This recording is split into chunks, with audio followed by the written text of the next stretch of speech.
Hello viewers, I doctor SBK Lal welcome you all in my YouTube channel. मेरे YouTube channel में आपका बहुत बहुत स्वागत है। अगर आप इस चैनल पर नए हैं तो चैनल को लाइक शेयर और सब्सक्राइब कर लें। आज का वीडियो बहुत खास होने वाला है। इसमें मैंने गुरुदेव परमहंस सुरजा बाबा के प्रवचनों का इसमें संकलन किया है। प्रवचन के माध्यम से देखेंगे कि आचार्य कैसे बताते हैं शिष्यों को कि कैसे आप स्वयं ईश्वर हो सकते हैं। और अगर क्रिया योग की बात करें तो परमहंस योगानंद बतलाते हैं क्रिया योग का अर्थ होता है एक विशिष्ट कर्म या विधि द्वारा अनंत परम तत्व के साथ मिलन। इस विधि का निष्ठापूर्वक अभ्यास करने वाला योगी धीरे धीरे कर्म बंधन से या कार्य कारण संतुलन की नियमबद्ध श्रृंखला से मुक्त हो जाता है। क्रिया योग एक सरल मनःकायिक प्रणाली है जिसके द्वारा मानव रक्त कार्बन रहित होकर ऑक्सीजन से पूरित हो जाता है। इस अतिरिक्त ऑक्सीजन के अणु प्राण धारा में रूपांतरित हो जाते हैं जो मस्तिष्क और मरुदंड के चक्रों में नवशक्ति का संचार कर देती है। लाहिरी महाशय को यह विज्ञान उनके महान गुरु बाबा जी से प्राप्त हुआ था, जिन्होंने इसके लुप्त हो जाने के बाद फिर से परिष्कृत किया। बाबा जी ने इसे क्रिया योग का सीधा साधा नाम दिया।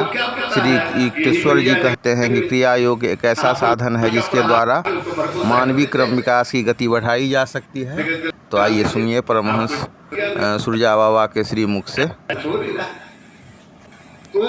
वह लपेट मारकर उस जगत जननी के 10 नाम, जो 10 महाविद्याओं के नाम से जाने, उसमें एक महाविद्या है तारा। आप गए तो भगवती तारा जो संसार में तारने की शक्ति, अपने भक्त का उद्धार कर उनकी तारा। तारा के विषय में आप जानिए, जब समुद्र मंथन हुआ था और सभी देवों ने अमृत पर सब नजर कराए हुए था, देवता दानव सभी, लेकिन हलाहल विष जो था वो शिव के पल्ले में था। उन्हीं को अपमान करके बहला फुसला करके विष दिया पीने के। बेचारे क्या करें, मान सहित विष खाए के संग भय जगदीश, बिना मान अमृत के राम अमृत लेकर के जो भागा राहु, कुछ बंदों पीर भी, जिसके कारण भगवान विष्णु ने उसे एक भाग राहु और दूसरा धर उसका बना, 2 ग्रह। लेकिन भगवान जो विश्वास किया उसे उनके में अटक गया, शरीर लगा प्राण हो जाएगा, कोई देवी बचाने वाला नहीं थी। उस भगवान मैया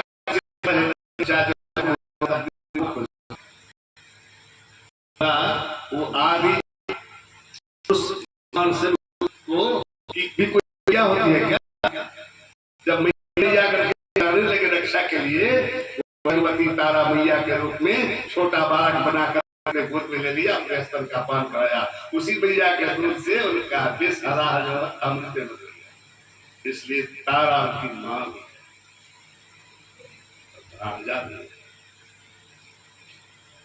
समझ में आ गया होगा। इसलिए वो तारा मां के रूप में रक्षा ली, हलाहल से रक्षा, प्राण जान से बचा लिया, इसलिए उसका नाम तारा है। तो उस जिसने अपने पति को एक छोटा जन्मोती बालक बना करके अपने गोद में लेकर स्तनपान कराया और बचा लिया उसके प्राण को, वह क्या जगत जननी नहीं हो सकती है, जो सृष्टिकर्ता का प्राण रक्षा करती है। उसी तारा के परम भक्त हुए हैं वामाखेपा। वामाखेपा महातात्विक थे, बंगाल के भगवती तारा के भक्त हुए हैं और उन्हें भगवती तारा अपने हाथ। तो भक्ति ऐसी होनी चाहिए भगवान भी आए, आपको समझ आ जाए। ऐसे 10 महाविद्या के रूप में जो जगत जननी के 10 रूप है, उन 10 रूप के एक बार स्तुति कर ले, फिर आगे कथा चलेगी। आदि तो ज्ञानी कब बनोगे? अष्ट का अर्थ होता है 8, संस्कृत का शब्द है, और याव का अर्थ होता है व्यस्त, राम धुन। एक बार यदि अष्टयाम शुरू हो गया तो वह समाप्त ही नहीं होगा, लेकिन तो समाप्त हो गया, 25वें घंटे में समाप्त। फिर दूसरी अष्टयाम की दूसरे समाज में व्यवस्था होगी, हजारों हजार रुपया खर्च करते हैं लोग। अष्टयाम में एक भी पैसा खर्च करने की आवश्यकता नहीं है। तो नाहक में क्यों गाड़ी कमाई के पैसे लुटा रहे हैं? ऐसे हो तो भिखारियों को भोजन करा दो, अच्छा होगा, पैसे मत लुटाओ। तो हमारा जो मानव शरीर है पंच महाभूतों से बना हुआ है, भूमि, जल, अग्नि, वायु और आकाश। इन 5 महाभूतों से ये बना है।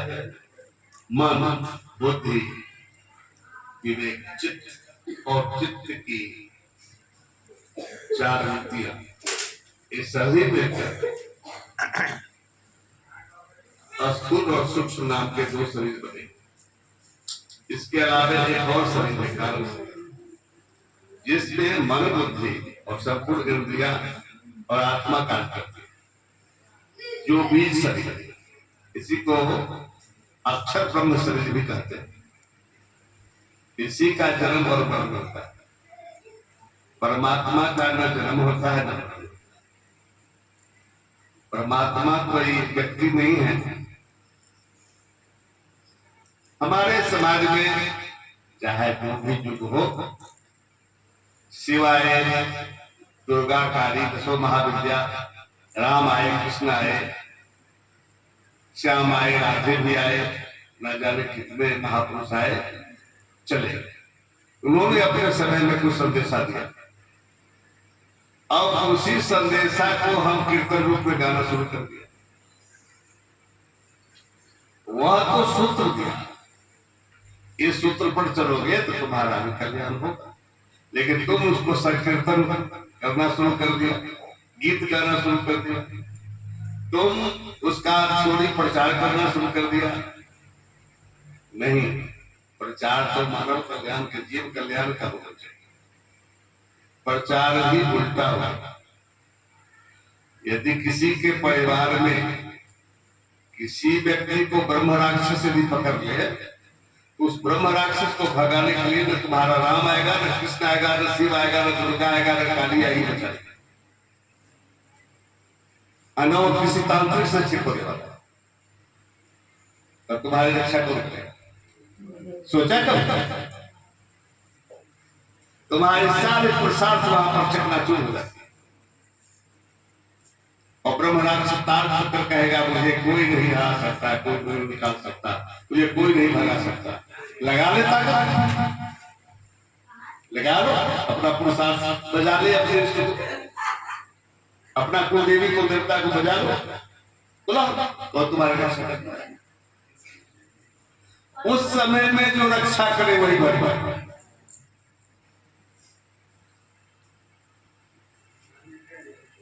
यही भगवान की पहचान है। और भगवान आकाश से शुरू करके थोड़े आएगा, ऐसा कुछ नहीं। त्रेता में पुरुषार्थ राम ने भरा दिया गया था गुरु के, तब उन्होंने अपने पुरुषार्थ के बल पर अपना पुरुषार्थ दिखाया और क्रिया। इसमें क्या है? गौर करने की बात है।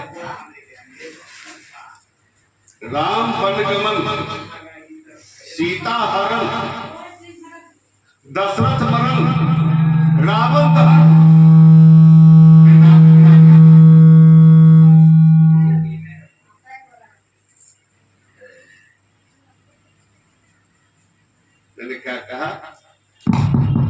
समझ में आया?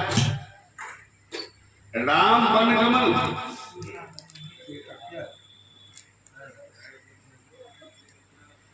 दशरथ मरण, सीता हरण, रावण दहन, फिर राम की राजा।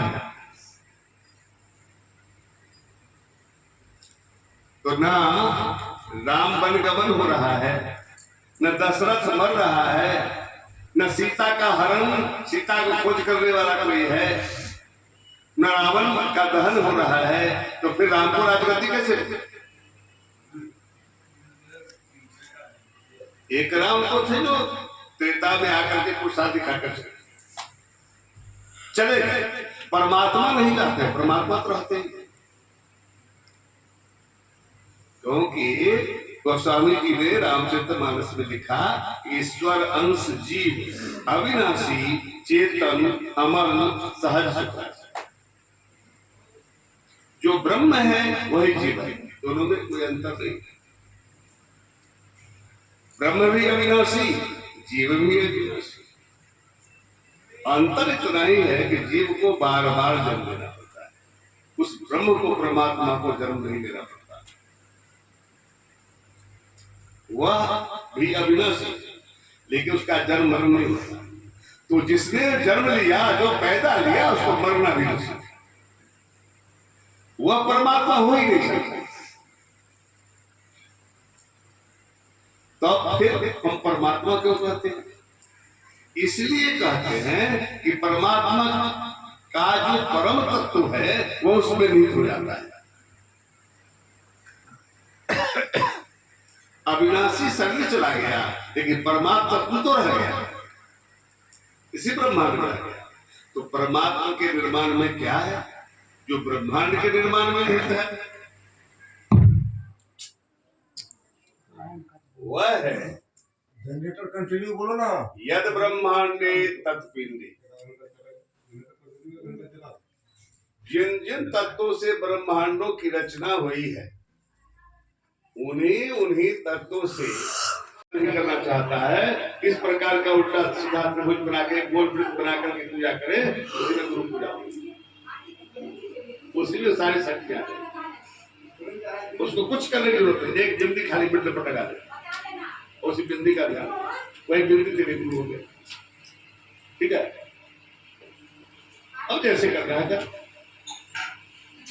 वैसे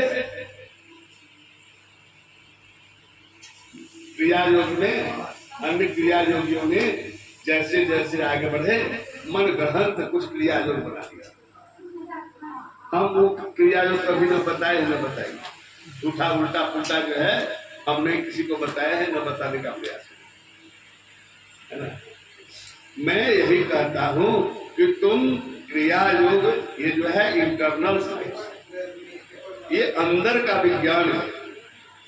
ये सारी क्रियाएं गुरु शिष्य के बीच का संबंध है। जो गुरु करते हैं वो होता है, उसमें शिष्य का कोई योगदान नहीं है। शिष्य एक निमित्त मात्र रहते हैं, वो कार्य अपने आप होता रहता है। ठीक है, और एक दिन तुम भव सागर से पार हो जाते हो। तो श्लोक पर मुझे ध्यान चला गया। इस भजन को पहाड़ी बाबा बराबर गाते थे, इसको भी डाले तो अच्छा रहेगा। नहीं, बात पहुंच जाती है तो आंख खोलता है, देखता है अल्लाह भाई हाँ, अब उठ कर बैठ जाता है। उसकी बैठने की लंबाई बढ़ गई। ऐसे ही कुंडली शक्ति जो ही होने का प्रयास करती है, उसके 3 शब्द खुल जाते हैं, मूलाधार, स्वादिष्ठान और मणिपुर खुल गए। तो आप कैसे जानेंगे कि हमारा 3 क्षेत्र खुल गया? इसका आपको अनुभव होगा, लेकिन साधक को पता नहीं चलता है। बहुत साधक है इस मार्ग से गुजरे हैं, लेकिन साधना कार्य पता नहीं चला। गुरुदेव हमको तो कुछ पता ही नहीं चला कैसे हो गया। वही बात फिर हमें याद दिला देता हूँ, गुरुदेव का काम है बार बार याद दिलाना। नहीं हुआ फिर याद कर लो, जो पाठ नहीं याद है याद कर लो, तो आपके शरीर में पूरा हलचल होता है। आपके साधना काल में अनंत जन्मों के पूर्वज आपको घेर करके कल जोड़ के बैठे रहते हैं, लेकिन हमारा उद्धार कर आप कुछ फलना बाबा है, बाबा है, अरे फलना बाबा है, नाना है, ये परदादा है, ये नानी है, ये मौसी है, ये मामा है, ये मौसा है। पापी, तुम्हारा कोई नहीं है, प्रेत है, सावधान, संबंध मत बनाना। तेरा नाना मौसा मौसी होता, दादा दादी होता, तो तुम्हारे सामने कर जोड़ के नहीं खड़ा रहता। वो प्रेत जोड़ी में फंसा हुआ है, उसके लिए तू भागीरथ बन गया, वो उद्धार मांग रहा है तुमसे। अब उद्धार करने की विधि तुम्हें मालूम नहीं, अभी तुमको उद्धार करने की क्षमता नहीं है, मत उद्धार करने के लपेट में पड़ना। हमारे धर्मशास्त्र में कहा गया है, साधु वाणी है